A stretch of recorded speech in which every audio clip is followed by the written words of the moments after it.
किसी साधु पुरुष के पास में जाएं, संत व्यक्ति के पास में जाएं तो हम न्यून हो जाएं, छोटे हो जाएं और उसके जैसा आचरण करने का प्रयास करें। और यही हुआ। देवी मैंने एक हंस का रूप बना लिया। अब वृद्ध वृद्ध विहंग कहाँ आए, सुने राम के चरित्र सुहाए। बूढ़े बूढ़े वृद्ध लोग बैठे थे वहां पर पक्षी। तो मैंने सोचा कि इस समय शिव के रूप में जाना उचित नहीं, इसलिए मैंने हंस का रूप बनाया और बढ़िया कथा सुनने लगे। अच्छा, उस समय कथा चल रही थी। ते ही अवचर भंजन मही भारा,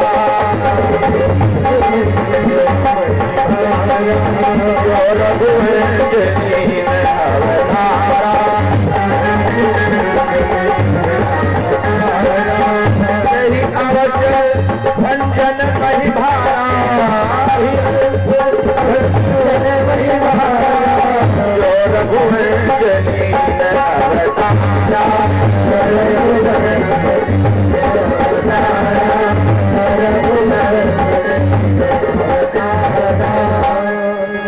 भगवान का जन्म हो चुका था। अब काकभुचुंडी जी कथा सुनाते सुनाते उनके नेत्र से अश्रु बहने लगे। बतवाओ ना, कथा सुनो। हाँ बोलोगे तो आई कांटेक्ट नेटवर्क अगर डिसमिस हुआ तो मामला सब गड़बड़ हो जाएगा। बोलिए सियावर रामचंद्र की जय हो। और धीरे बोलो हनुमान जी महाराज की। नीचे वाले आप लोग बोल ले हो, जिनका भगवान मुंहधीन हो वह बोले। बोलो भारी माता की। वाह, धन्यवाद। बढ़िया पद प्राप्त किए हो। हम लोग चौकीदार हैं, चौकी पर बैठे हैं, आप लोग जिम्मेदार हो, तो जिम्मेदारी थोड़ी जयको से दिखाओ। बोलिए हनुमान जी महाराज की। वाह, धन्यवाद। ध्यान दीजिएगा। काकभुचुंडी जी कथा सुनाते सुनाते राम जन्म की आंखों से अश्रु बहने लगा। अब कथा बढ़िया चल रही थी। अब चूंकि आज की तरह धन के अर्जन के चक्कर में कथावाचकी होती नहीं थी, तब निःशुल्क कथा होती थी। तो मन हो कितने टाइम तक वक्ता सुनाओ, मन हो तुरंत ही बंद कर दे। कोई कहने वाला? अच्छा, हम अभी कह दे कि अच्छा भैया सीताराम, तो तुरंत खड़े हो, पंडित जी रुपया पूरे ले हो, सुनाओ कथा। तो अब वहां पर जितने भी पक्षी बैठे थे, किसी में हिम्मत नहीं कि काकभुचुंडी जी से कह दे कि महाराज रो क्यों रहे हो, कथा क्यों नहीं कह रहे हो। लेकिन जो भगवान शंकर जी हंस का रूप बना करके आए थे, उनसे रहा नहीं गया और खड़े हो गए। कहने लगे महाराज काकर जी, कथा बढ़िया अच्छी चल रही थी, आप बीच में विघ्न क्यों डाल रहे हो। तो काकभुचुंडी जी को तो नेत्र खोलना चाहिए, उन्होंने नेत्र बंद कर लिए। आखिर हमको टोकने वाला कौन है। नेत्र बंद किए। ये कोई पुरुष नहीं हो सकता है, अपितु महापुरुष है। और जब नेत्र बंद करके देखे तो सती ललाट सुंदर सिर गंगा, नयन दीन उपवीत भुजंगा। बोलिए शंकर भगवान की। भगवान शंकर जी के दर्शन हो गए। काकभुचुंडी जी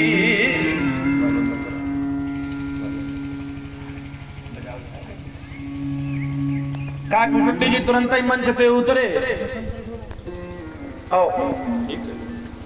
अब हंस, जो भगवान शंकर हंस के रूप में परिणित थे, उनको जाकर के प्रणाम किया। अब सब आश्चर्यचकित थी। यहाँ पर तो वक्ता श्रोता को प्रणाम कर रहा है। भगवान शंकर ने कहा भैया पहचान गए हो तो अब पैर तो छोड़ दो कम से कम।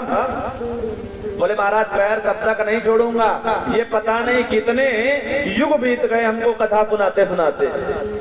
अब आप अकेले जाकर के राम जी का दर्शन कराते हो, बंदो बाल रूप कोई रामो। हम यहाँ कथावाचन किया करते, तो आज हम तब तक आपके पैर नहीं छोड़ेंगे जब तक आप हाँ नहीं कर दोगे।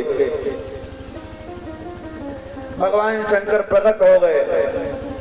कहो काकभुजुंडी जी, कई बार मैं जा चुका हूँ, बार बार अगर राम जी के जन्म में मैं जाऊंगा तो माता कौशल्या, कैकेयी, सुमित्रा ये सब पहचान लेंगी।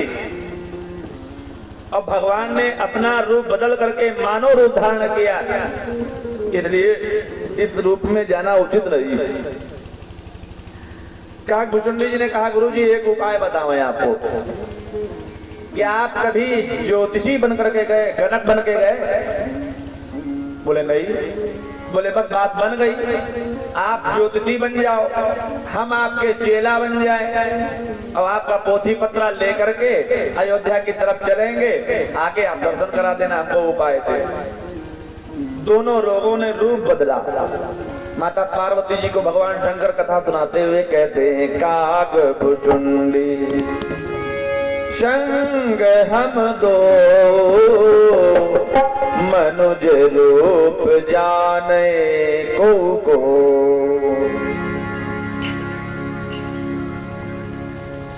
अब बड़ा सा चंदन लगा करके काकभुजुंडी जी ने हमारे चंदन लगाया।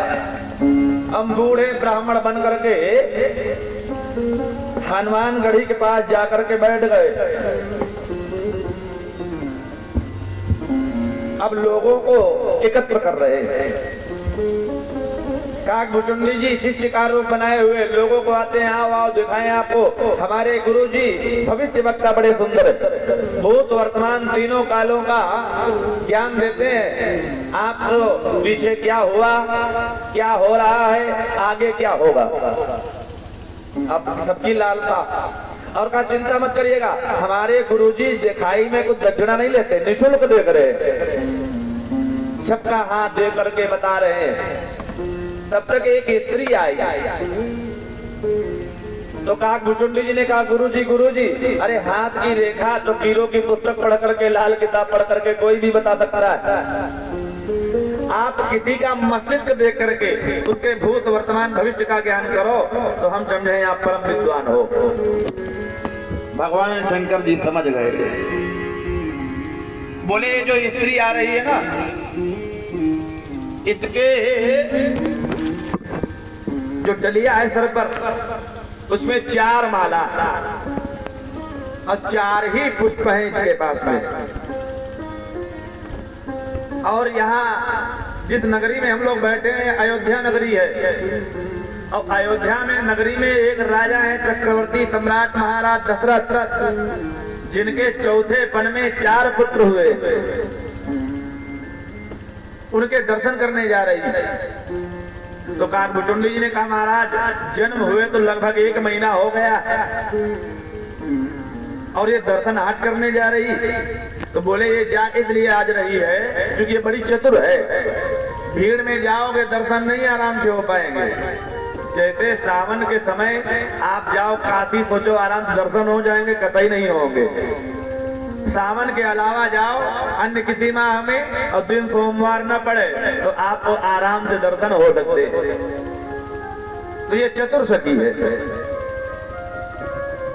अब सखी दूरे से अपने भविष्य की बात सुन करके बड़ी प्रसन्न हुई। वाह, कहने लगी देखो महाराज, ज्योतिषी महाराज आप बता तो बहुत बढ़िया रहे, बिल्कुल सत्य बात है, इसमें कोई दो राय नहीं कि 1 महीने पहले जन्म हुआ, हम दर्शन आज करने जा रहे हैं।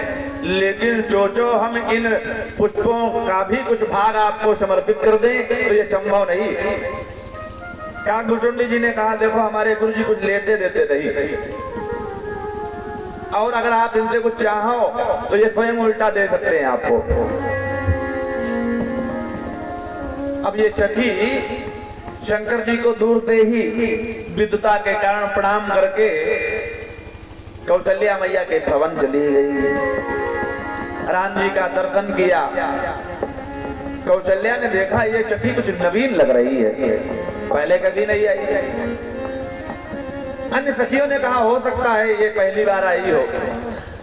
राम जी को गोदी लिया और चारों बालकों को माला पहनाया, चारों पुष्प उनके चरणों में समर्पित कर दिया, और चारों पुष्प समर्पित करने के बाद कौशल्या कैकेयी की तरफ देख रही है। तो कौशल्या मैया ने कहा देवी चिंता ना करो, आप जो मांगोगी सो देंगे।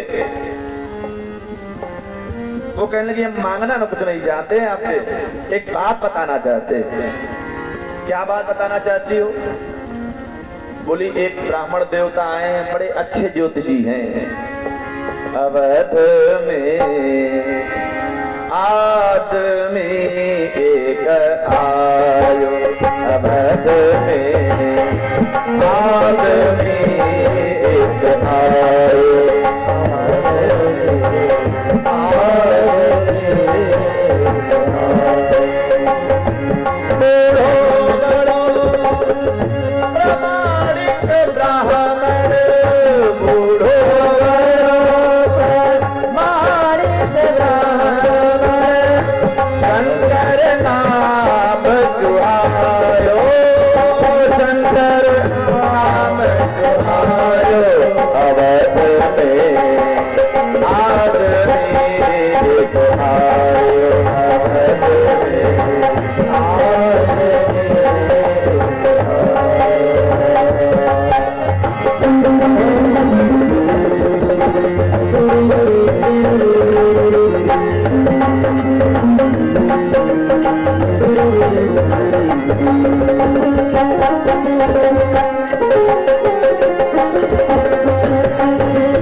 तल देखी चाहत जब कुन छन, कर तल देखी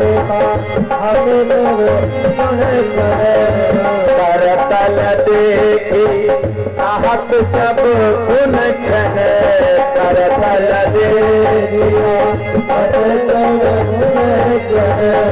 बहुत ना परिचय पायो, बहुत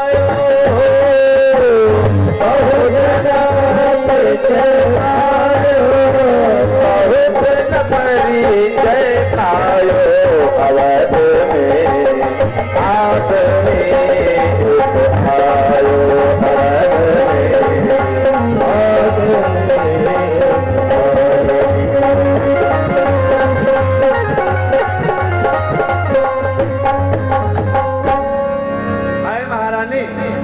राजमाता मैंने एक मानव को देखा, एक आदमी को देखा, बहुत बूढ़ा है, बड़ा बूढ़ा है, बूढ़ो बड़ो प्रमाणिक ब्राह्मण। ब्राह्मण की विशेषता तब होती है जब वो कहीं से श्वेत होने लगता है। ध्यान दीजिएगा, बालों से सफेद होना। हाँ, जब बूढ़ा हो जाता है तो प्रमाणिक ब्राह्मण माना जाता है। हम लोगों पर जल्दी लोग विश्वास नहीं करते। अब भाई बूढ़ा ब्राह्मण हो, बाल सफेद हो गए हो, भले उसको कुछ न मालूम हो, उस पर लोग विश्वास कर लेते। नाम क्या है? बोले शंकर पंडित नाम है। अच्छा, करतल देखी कहा सब गुण छन, हाथ की रेखाओं को भूत वर्तमान भविष्य देख करके तुरंत ही बता देता है। बहुत न परिचय पायो, ज्यादा देर में रुकी नहीं।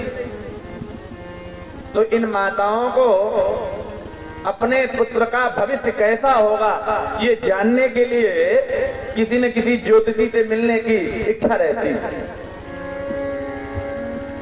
कौशल्या मैया ने कहा जल्दी जाओ, बुला के लाओ। उनसे हम भी अपने पुत्र राम लक्ष्मण भरत शत्रुघ्न चारों के हाथ दिखाएंगे। ये दौड़ती गई। काकभुसुंडी जी ने कहा महाराज हमको लगता है अब हमारी जो कथा वाचकी थी उसका फल मिलने वाला। ये वही स्त्री दौड़ती चली आ रही है जो महलों से अभी जा रही थी। आई दौड़ करके और कहने लगी महाराज आपके भाग जाग गए। ब्राह्मण देवता कहने लगे क्या मतलब? बोले आप अपना ये जो सामग्री है पोथी पत्रा इनको सबको समेटो। अब आपको हमारी महारानी ने बुलाया है। भगवान शंकर बड़े प्रसन्नता पूर्वक काकभुसुंडी जी की तरफ देखा और कहा काकभुसुंडी आज तुम्हारा भाग्य जागृत हो रहा है। काकभुसुंडी जी ने तुरंत जितने भी पोथी पत्रा थे उनको लपेट करके चलने लगे। उस सखी ने कहा कि महाराज वो राज दरबार है, और राज दरबार में हर एक व्यक्ति को अनुमति नहीं है। तो आप ही चलो महाराज, हमने आपका परिचय बताया और शिष्य महोदय का हमने परिचय नहीं दिया, अब मान लिया राजमाता ने वहां प्रवेश न दिया तो ये अनुचित हो जाएगा। अब भगवान शंकर की तरफ काकभूषुंडी जी देख रहे, कह रहे महाराज हमने जिस कारण कथा छोड़ी, रूप परिवर्तित किया, आपका भी रूप परिवर्तित कराया और उसका फल आपको फिर मिलने वाला है, हम जैसे तैसे रह जा रहे हैं। भगवान शंकर कहने लगे देखो भाई ये तो अपने भाग्य की बात है, किसके भाग्य में दर्शन मिलेंगे और किसी के भाग्य में दर्शन नहीं तो उसको नहीं मिलेंगे। अब काकभूषुंडी जी भी विद्वान, तुरंत ही युक्ति लगाई, कहने लगी सखी सखी सुनो सुनो, हमारे गुरुजी को लिए जा रही हो ले जाओ, कोई दिक्कत नहीं, लेकिन एक बात बता दे, हमारे गुरुजी की आंखों में मोतिया बिंद है, ये हाथ की रेखा देख नहीं पाते, हाथ की रेखा देखते हैं हम, और उन रेखाओं का मतलब क्या है ये हमारे गुरुजी बता देते, और जब ये हाथ ही नहीं देख पाएंगे तो इनको ले जाने से फायदा कोई फायदा नहीं, क्या बताएंगे। तो सखी ने कहा ऐसा करो महाराज, फिर आप रुको, फिर आपकी आवश्यकता ही वहां क्या, जब आप हाथ की रेखा दिखाई नहीं पड़ रहा है तो कोई फायदा नहीं, ऐसा करो शिष्य महोदय आप चलो। अब काकभूषुंडी जी अपने भाग्य की सराहना कर रहे हैं, वाह। अब भगवान शंकर जी ने कहा चेला तुम अकेले जा रहे हो, मामला गड़बड़ हो जाएगा और दर्शन हमको नहीं मिलेंगे तो तुम भी संतुष्ट नहीं रहोगे। काकभूषुंडी जी ने तुरंत ही पलटवार किया, कहा महाराज ये तो भाग्य की बात है, किसी को दर्शन होते और किसी को नहीं होते। भगवान शंकर जी ने सोचा वहां गड़बड़ निश्चित हो जाएगा, क्योंकि भरत राम एक ही अनुहारी, वो तो एक ही जैसे हैं, और ये पहचानने में अगर गड़बड़ कर दिया तो फिर ये हमसे कहेंगे दर्शन कराओ चल करके, तो एक ही बार में सीताराम कर दिया जाएगा। भगवान शंकर ने कहा देवी ऐसा करो, हमारे चेला महोदय को लिए तो जा रही है, और चेला महोदय खाली रेखा देख पाते हैं, रेखा का मतलब क्या ये इनको नहीं मालूम। तो सखी कहने लगी ऐसा करो तुम दोनों लोग निर्णय कर लो कौन चलेगा कौन रुकेगा, अब हम जा रहे हैं। ये सखी फिर वापस चली गई अनुमति लेने के लिए कि दोनों को बुलावें या एक को बुलावें। इधर भगवान शंकर जी काकभूषुंडी जी को वक्र दृष्टि से देख रहे और काकभूषुंडी जी शंकर जी को वक्र दृष्टि से, मानव ये कह रहे हैं महाराज ना तो आपने दर्शन किया और ना करने दिया, क्या मिला आपको। तो भगवान शंकर जी कहते हैं काकभूषुंडी महोदय, लक्ष्मण और शत्रुघ्न एक जैसे हैं, राम और भरत एक जैसे हैं, तुम पहचानने में विफल हो जाते तो फिर हमसे कहते दर्शन कराओ। काकभूषुंडी जी ने कहा महाराज हमको अब संतोष है, ऐसा करना अब की जब ये सखी बुलाने आवे, अगर ईश्वर की कृपा हो जाए तो चाहे आपको जाने को कहे तो आप चले जाना और हमको जाने को कहे तो हम चले जाएंगे, संतोष कर लिया जाए, कम से कम एक को तो दर्शन हो ना आपने किया और ना हमको करने दिया महाराज। सखी को अनुमति मिल गई कि दोनों को बुला लाओ जा करके।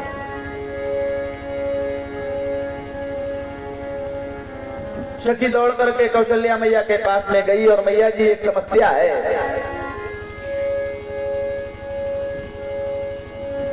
मैया एक निवेदन ये है, देखत रेखा शिष्य है, जो रेखाओं का अवलोकन है वो शिष्य करता है, अब वो महात्मा जिसके बारे में हमने बताया है तो बरनत गुण दोष, वो दोष और गुण इनकी व्याख्या करता है। तो क्या करें, कौशल्या मैया ने कहा इसमें विचार करने की क्या आवश्यकता है, दोनों गुरु और शिष्य को ले आओ। अब ये सखी दौड़ करके आई, भाग्य खुल गए, आई नमस्कार किया दोनों प्राणियों को, भगवान शंकर को काकभूषुंडी जी को। भाग्य खुल गए आपके, चलो हमारे साथ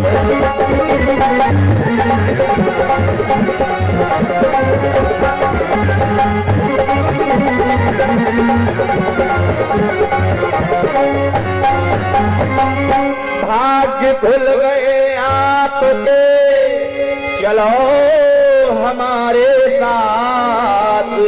अरे राजमहल में देखिए श्री राम लला का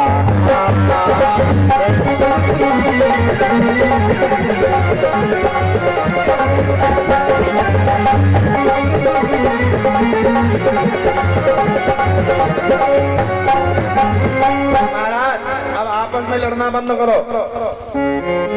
राजमाता ने आज्ञा कर दी है, दोनों लोग चलो। अब दोनों लोग बड़ी प्रसन्नता से कैकेयी के महलों में पहुंचे जा करके भगवान रामचंद्र जी को कौशल्या मैया लेकर के अपने गोदी में आए। और महाराज जरा देखो हमारे पुत्र के हाथ की रेखा में क्या लिखा है बताओ। अब भगवान शंकर ने देखा हाथ की रेखा और बताने लगे कि ये तुम्हारे पुत्र जो है बड़ी कठिनता से तुमको प्राप्त हुए। ज्योतिषी लोग ऐसे ही बताते हैं, पहले भूत बताते हैं। दर दर भटके आप, चौथे पन पायो सुत जारी, चौथी अवस्था में आपको प्राप्त हुए। आप बड़ा परेशान थी। महाराज दशरथ ये अपने गुरुदेव के पास में गए थे और निवेदन कर रहे थे कि महाराज हमको कोई पुत्र नहीं। वशिष्ठ जी ने उत्तर दिया कि 100 पुत्र है, पुत्र सुपुत्र तो का धन संचय, पुत्र कुपुत्र तो का धन संचय।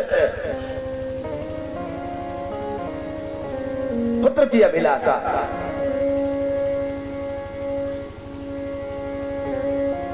पहला पुत्र हो तो अच्छी बात है, लेकिन यहाँ पुत्र नहीं है, इसी की समस्या है।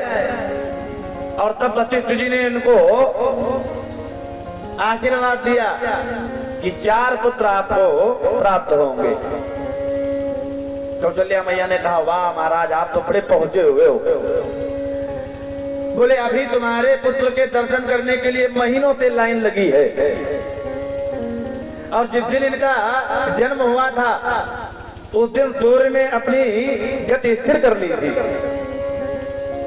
मास दिवस कर दिवस भा, मरम न जाना कोई, रथ समेत रवि था क्यों, निशा कवन विधि हो। महारानी आपको एक रहस्य की बात बताओ। उस दिन रात्रि बड़ा रोई विलाप किया कि महाराज हमारा तो अस्तित्व समाप्त हो जाएगा। भास्कर भगवान अपना रथ ही नहीं हलाना चाहते दर्शन करने के लिए। तो उस समय ज्योतिषियों ने बताया चिंता न करो। भगवान रामचंद्र जी ने रात्रि को निश्चिंत किया कि तुम्हारा नाम हम अपने साथ में जोड़ रहे हैं, आज से लोग हमको रामचंद्र कहेंगे। बोलिए राजा रामचंद्र की जय हो। और जो द्वापर युग आएगा तो हम रात्रि में ही आएंगे कृष्ण बन करके, आराम से इसका आनंद लीजिएगा। कौशल्या मैया कहने लगी बात तो ठीक कह रहे हो, उस दिन तो ऐसे ही प्रतीत हुआ था कि आज रात्रि होगी ही नहीं। और देवी अब बताओ आपके पुत्रों का विवाह एक ही नगर में एक ही गृह में होगा। अब शंकर जी बोलना प्रारंभ किए, राम जी ने रोना प्रारंभ कर दिया। क्यों? राम जी रो करके ये बताना चाहते हैं महाराज बस इतना ही बताना, इसके आगे मत बताना, नहीं तो कौशल्या मैया हमारी थोड़े सी की है। अगर तुमने ये बता दिया कि 12 वर्ष 14 वर्ष के लिए वनवास जाना पड़ेगा तो जहाँ अभी और ज्यादा इनको जीना है तुरंत हमारे पिताजी प्राण त्याग देंगे। इसलिए बस रोने लगे। तो काकभुचुंडी जी ने देखा भगवान शंकर जी की तरफ, अब इशारा किया, ऐ काकभुचुंडी ये कौशल्यानंदन राम है, इनका नाम राम है। मानव मोहर लगाए रहे ये राम है, समझ लो। भरत न समझ बैठे कि ये राम है।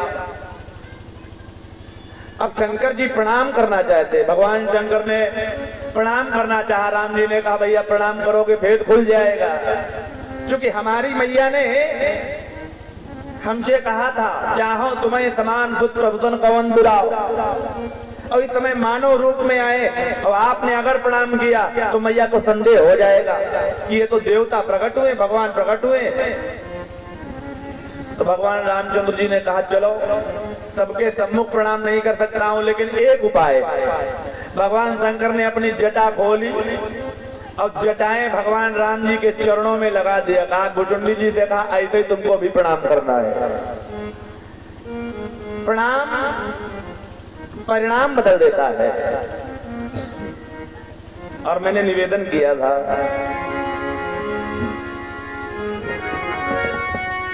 नमन्ति फलिनः वृक्षा नमन्ति गुणिना जना फलिनः वृक्षा नमन्ति गुणिना जना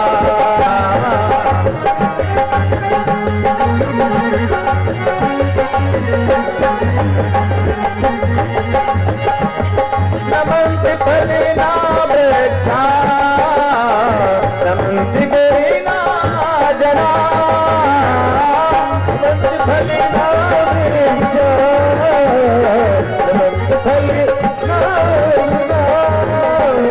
नमन्ति फलिनः वृक्षा नमन्ति गुणिना जना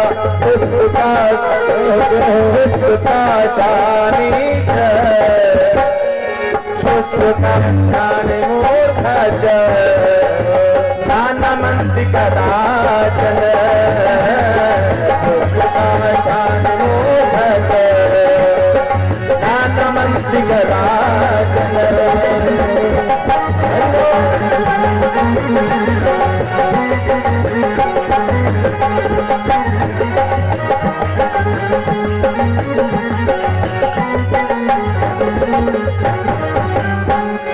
नमन्ति फलिनः वृक्षा, ध्यान दीजिएगा। प्रणाम परिणाम बदलता है। अब प्रणाम करने की इच्छा हो तो ना डायरेक्ट तो इनडायरेक्ट। नमन्ति फलिनः वृक्षा, जिन वृक्षों में फल आ जाते हैं उनकी शाखाएं झुक जाती। नमन्ति गुणिनः जना, जो गुणी लोग होते उनके भी अंदर झुकाव आ जाता है। विद्या ददाति विनयम, विद्या विनय संपन्ने ब्राह्मणे कवि हस्तीनि सुनिचयुषु पाके च पंडिता च दर्शिनः। शुष्क काष्ठानि सूखी लकड़ी और मूर्ख व्यक्ति न नमन्ति कदाचन। और एक बात, जब आपको कोई सीताराम का हाथ जोड़ करके तो उसको स्वीकार भी सीताराम हाथ जोड़ करके ही करना चाहिए।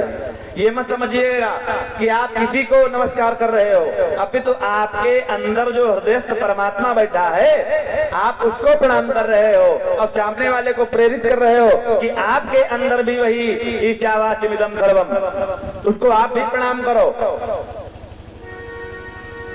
भगवान रामचंद्र जी ने कहा देखो अभी हम छोटे, हम दुनिया के सामने तुमको हाथ जोड़ करके प्रणाम कर रहे हैं, कोई रोक नहीं सकता। आपके ऊपर पाबंदी लगी है महाराज। काकभूषुंडी जी की गोद में दे दिया, बताओ। काकभूषुंडी जी हस्तरेखा लेकर रहे और भगवान शंकर जी ही वर्णन कर रहे। भरत लक्ष्मण शत्रुघ्न चारों पुत्रों का विधिवत हाथ देखा, आह्लादित हुए, प्रसन्न हुए।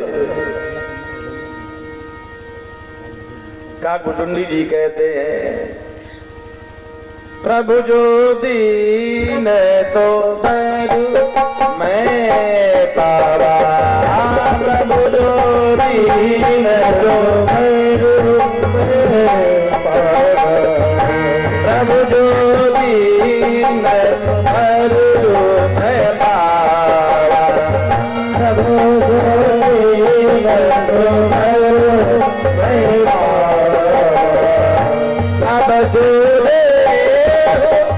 नहीं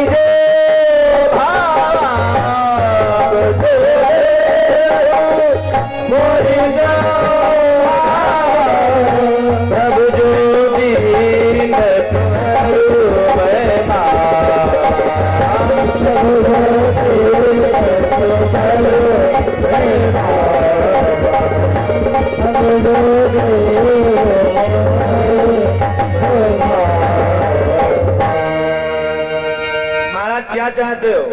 बोले दर्शन करना बड़ी बात नहीं, गुड़ लीला धाम का परिपक्वत्व प्राप्त करना ये बड़ी बात है। इसलिए इनके चरणों में अनुरक्ति मिली रहे, बस यही आपसे आशीर्वाद चाहते।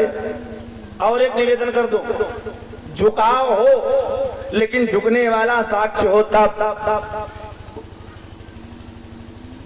नीच व्यक्ति के सामने कभी झुको मत, और अगर वो झुके तो खबरदार हो जाओ, सावधान हो जाओ।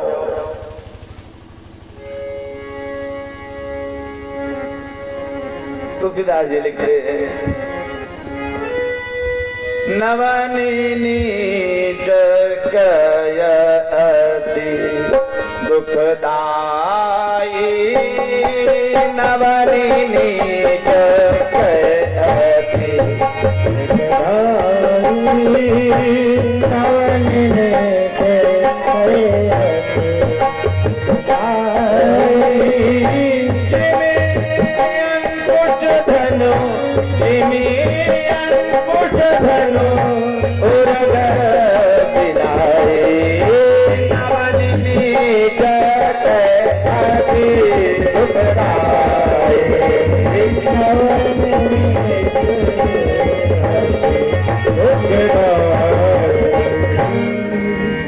नवनी नीच नवनी नीच कय अति दुखदाई। अगर नीच व्यक्ति झुके तो सावधान हो जाओ। कहाँ की चौपाई है? जिसमें सूर्पणखा के नाक कान काट लिए गए, सूर्पणखा ने कहा बदला लो, तो बदला लेने के लिए रावण ने कहा चिंता मत करो, हम अपने मामा के पास जा रहे हैं, मामा मारीच के पास में। प्रणाम किया तो उस समय मारीच को लगा कि अब हमारा अंत समय आ गया है। नीच व्यक्ति के झुकने पर भी समस्या पैदा हो जाती। अरे जो पूरी दुनिया को झुकावे अपने सामने, देवता लोग गिरिकंदरा खोहों में जाकर के छिप जाते थे जिस समय रावण विचरण के लिए निकलता था। तो आज अगर वो प्रणाम करने आया है तो खबरदार हो जाओ। जिमी अंकुश धनु उरग बिलाई, अंकुश हाथी के ऊपर बैठा पीलवान अगर अंकुश टेढ़ा कर देता है तो इतना बड़ा मत गयंद वो भी खबरदार हो जाता है, सावधान हो जाता है कि पीलवान चाहता क्या है, वैसे करना पड़ता है हाथी को। धनु धनुष जब तक उसकी डोर चंचा सीधी रहेगी तब तक कोई चिंता करने की बात नहीं। हाँ, जहाँ धनुर्धर ने कान तक चंचा खींची समझ लीजिए वार निश्चित पक्का ही है, कोई भेदने वाला असफल नहीं करने पड़ता है। पूरा पूरा सर्प जब तक सीधा चले तब तक ठीक है, और जो ही थोड़ा टेढ़ा हुआ तो मामला है गड़बड़ है। और बिल्ली जब तक सीधी चला तब तक ठीक, और जहाँ धनुहाकार उसकी पीठी हुई समझ लो चूहे पर सीधा आक्रमण होगा, बचेगा नहीं चूहा। तुलसीदास जी कहते हैं नवनी नीच कहे अति दुखदाई, जिमी अंकुश धनु उरग बिलाई। तो ऐसे नीच व्यक्तियों से भी हमको बच करके रहना पड़ता है, और यदि हम बच गए इस जीवन में तो समझ लीजिए फिर कोई हमको परास्त नहीं कर सकता है। बोलो भक्त और भगवान की जय। माता पार्वती जी कथा सुन रही थी, कहने लगी महाराज ये जो आपने चोरी की है आपकी दृष्टि में आपको लगता है कि मैं नहीं जानती हूं, लेकिन ये चोरी क्या पति की बात कभी पत्नी से छिप सकती है?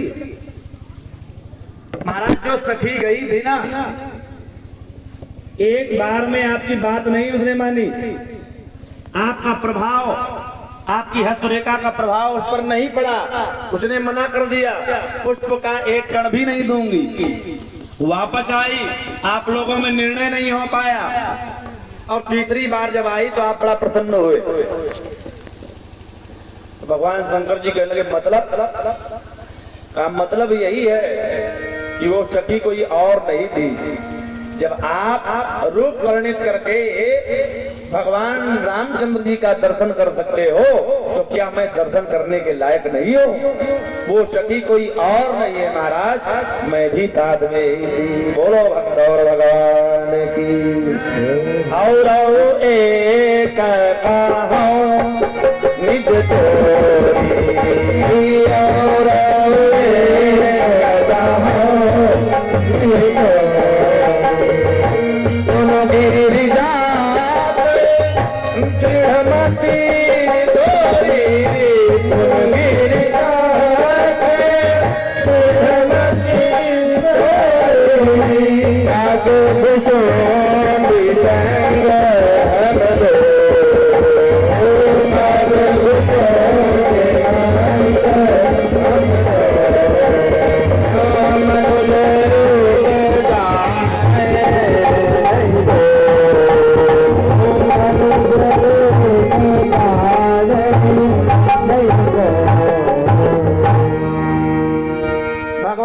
दिव्य साक्षात्कार